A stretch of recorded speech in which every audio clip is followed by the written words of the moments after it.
Hey guys, Suz here. Today I'm bringing you a special keto lemon desserts video with low-carb sweets recipes that we love. I am always on the search for new keto lemon dessert recipes, so I wanted to cook 3 of those keto lemon desserts with you today. If you're not already, make sure you hit that subscribe button and join our crew for weekly keto cooking videos. I want to take a minute and talk about Love Good Fats. They are sponsoring today's video, and they make awesome award-winning truffle bars, chewy snack bars, creamy shakes, so decadent and good. They are high in good fats. They are low in net carbs, only has 2 grams of added sugar. They're high in dietary fiber. And did I mention that they are gluten-free, no soy added, no sugar alcohols, no artificial flavors, no preservatives, kosher and responsibly sourced, and that they even have some plant-based options, and they will keep you fat-fueled on the go. For us, they fit great with our keto lifestyle. Even when we're busy running around, we know we've always got a keto-friendly snack to take with us and keep us on track. These lemon ones are so good. I also really like popping these into the freezer and having them cold as a special little treat. Use the code Suz Crew, all capital letters, no space, SUZCREW for 20% off your order. And now let's get to the rest of our yummy dessert. What are we waiting for? Go check them out. First up, we tried out Rule.me's low-carb lemon Poppyseed soufflés. I will link the original recipes for these down below. So to start with, we separated 2 eggs. We have the 2 egg yolks in one bowl and the 2 egg whites in another, and we're gonna beat these until they are nice and firm. And the trick to this is you do wanna make sure that your bowl does not have any grease or oil or soap film or anything like that. That would keep your eggs from stiffening. And we're just gonna use a little hand mixer here. Pardon this one, it looks a little dirty. It's about 25 years old. We're just gonna beat those until the eggs get nice and foamy, and then we are going to add 2 tablespoons of granulated erythritol, and I'm adding a tiny bit, probably about 1/8 to 1/4 of a teaspoon of cream of tartar to help speed this process up. It's going to take about 5 minutes overall of just beating these egg whites for them to get nice and stiff.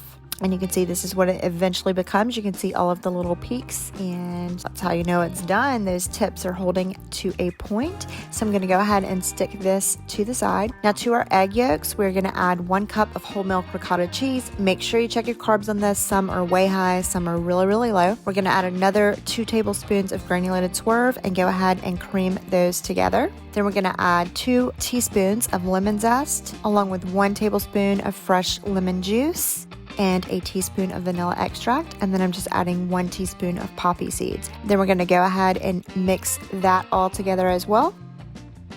We're gonna fold in our egg whites very gently. I'm just using a rubber spatula to do this, and I'm doing them half at a time. You're stirring that as gently as you can, and this is what's gonna give it that nice little airy texture. Now after I have that done, I'm taking a baking sheet, and I have 4 ramekins here.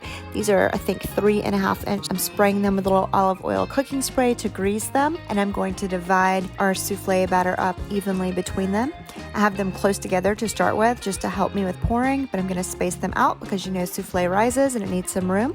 I also like giving each of them a little jiggle and shake to make sure the tops of my souffles are nice and flat, and I'm popping this into a 375-degree oven for 20 minutes. And here's what they look like when they come out. You can see they've risen nicely. Now I'm topping them with a tiny little bit of confectioner's swerve just to give them a little extra oomph. And you do want to serve these warm right away is the key to souffles while they're still risen, especially if you make them for company. But I will tell you, my husband and I ate the first 2 the night we cooked them, and I stuck the other 2 in the fridge, and of course they cave back in on themselves after they cool down. But I actually liked the ones that were left over the next day even better. They were more like a custard than they were like that airy souffle. So try them both ways and see what you like. Next up, we're making some lemon raspberry muffins with a cinnamon streusel on top. These are so delicious. So to start with, in a mixing bowl on my stand mixer, I'm adding 1/4 of a cup sour cream. I'm adding the zest from 1 small lemon. I guess it's probably about a teaspoon. And then the recipe says 3 to 6 tablespoons of lemon juice. I decided to go somewhere in the middle and did 4, and this is fresh squeezed lemon juice. To that, I'm adding 2 ounces of room temperature cream cheese along with 4 large eggs. 2 teaspoons of vanilla extract. And I'm putting my little paddle mixer on my stand mixer, and I'm just going to start mixing these until they're nice and blended. After that's blended, I'm adding 3 cups of almond flour total, and I'm not gradually adding it. I'm just plopping it all in at once, along with 3/4 of a cup granulated erythritol, and I do use Swerve. 2 teaspoons of baking powder, almost a teaspoon of ground cinnamon, and 1/4 of a teaspoon of salt. And I'm going to mix this together until it is well combined. And if it's too thick, she says to add up to 1/4 of a cup of water. I probably added about 1/8 of a cup water to just get it to this texture that you see here, because the raspberries that I'm going to add, you see, they were frozen, and then I thawed them and drained them so they're more like raspberry puree, so that's gonna add a little bit more moisture. And I'm just using a rubber spatula to fold those in. Like I said, this is a cup of raspberries. You could use frozen raspberries, you could use fresh ones. Just folding those in, making sure not to mix them all the way. Now to a separate bowl, we're gonna make our streusel topping. So for that, I am adding 1/4 of a cup almond flour, 1/4 of a cup granulated erythritol, a teaspoon of cinnamon, and I just whisk those all together before adding 2 tablespoons of softened, not melted butter. And I'm gonna use a fork to kind of cut that in a little bit before I get my whisk back out, mix it, and then just kind of chop it up and down like if you were making a pie crust and cutting in, making pastry dough. Once all of that is nice and crumbly and well combined, I'll go ahead and stick it to the side. Now in a 12 portion muffin pan, I have it lined with silicone liners. I'm just going to divide my mixture evenly between them. The recipe does say that this makes 13 servings, so I'm gonna just fill each one of these all the way up to the top and just have a little bit left over. After I filled those to the top, I did kind of give them a little slap to make sure they're nice and even on top, and then I'm just going to use my hands and top each one of them with some of our streusel mixture, and I'm just going through and tapping that into all of them just to make sure it kind of bakes into the muffin instead of falling off. And I'm going to pop these into a 325-degree oven for half an hour. Here's what they look like when they come out. These were so delicious. Here they are plated up. I will say if you want more of a lemon flavor with these, you should add more of the lemon juice. This is such an awesome combination of the raspberry and the cinnamon, as a combination I don't really have too often. And the lemon flavor that's there gives it just like a tart taste, but not overwhelmingly lemon. Lastly, we are making I Breathe I'm Hungry's Keto Lemon Magic Custard Cake. I've been looking at this recipe forever, and I'm so glad to give it a try. So to start with, I'm grabbing an 8x8 square baking dish, and I'm grabbing some parchment paper to line it, and just kind of cutting those corners of that parchment paper to make them fold into each other. It's a trick I learned back when I worked at a fudge shop in high school. It just helps it fit into your baking dish so much better. And because I don't want all of this excess top part hanging off in the oven, I'm just going to trim around that with the scissors as well, and leave my scissors in the middle of the baking dish to kind of hold that down and help it retain its shape until we're ready for it. Now over here you can see we had to separate eggs again. I have my 5 egg yolks in my stand mixing bowl. My 5 egg whites are in a plastic mixing bowl, and we're going to do very similar to what we did earlier. I have our egg whites. I am adding 1/4 of a teaspoon of cream of tartar to them, and we're going to go ahead and start beating them until they are nice and foamy. Then you can see they get to the consistency of almost like shaving cream, and you're just going to keep beating them. We're going to check and see if they're ready yet. You can see that my tips are pointy, but you see how it folds in on itself a little bit? That means we're just, to firm, but we're not all the way to stiff on the peaks of our egg whites. So we're going to do it some more until we get these. See how these stand straight up? I'm moving my mixer all around and they're still straight up. That's how you know they're perfect. Like if you're making a meringue, that's what you're looking for. Now I'm sticking those to the side into my egg yolks. I'm adding 2/3 a cup powdered erythritol, and I'm just blending that until it's well mixed together.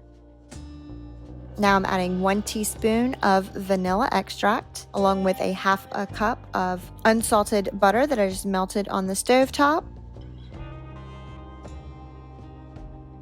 To that I'm adding 1 cup of almond flour, along with 1/4 a cup coconut flour, and then we're just going to beat this until it's fully blended. To that I'm adding 1/4 of a cup of lemon juice that I also squeezed fresh, along with 2 tablespoons of lemon zest, and it took forever to get 2 tablespoons of lemon zest, let me tell you. And then I am beating that together slowly, and while I have it on a slow speed, I'm gradually adding 1 3/4 cup of unsweetened almond milk and letting that mix till it's nice and combined. You want to make sure that you use your spatula to scrape everything up from the bottom and just make sure that it is fully mixed in there. Now we're going to take our spatula and fold in our egg whites. We're doing these a third at a time and just doing them nice and lightly. You want to be really gentle when you're folding in these egg whites. We want that foam into our cake to give it the texture we're looking for. And then as she says in the recipe, you're going to use a fork and just whisk these for about 10 seconds until your batter is all mixed together really well, but you can still see little bits of the egg whites on top. We're going to get our little prepared 8x8 baking dish. Take our scissors out of it that we're kind of holding our place there, and I'm going to pour our mixture into that. And I always like giving a little tap and a jiggle just to make sure everything is nice and even. We're going to put this into a 325-degree oven. I baked mine for 65 minutes. Here's what it looks like when it comes out. You can see it's nice and golden brown on top, and when you touch it, it is nice and firm to the touch, but has a little jiggle to it. I'm going to let this cool on the counter for about an hour before putting it into the refrigerator for 2 hours. And here it is after, I think I left mine in for 3 hours. You can see how easily this lifts straight out. I am sticking a towel down on my counter underneath it because it is a little wet on the bottom. And peeling that parchment back, I am dusting the top of this with some powdered swerve just to give it that kind of look that you see on like lemon bars or lemon cake. We are going to slice this into 16 pieces, and each piece of this only has 2 grams of net carbs. Isn't that awesome?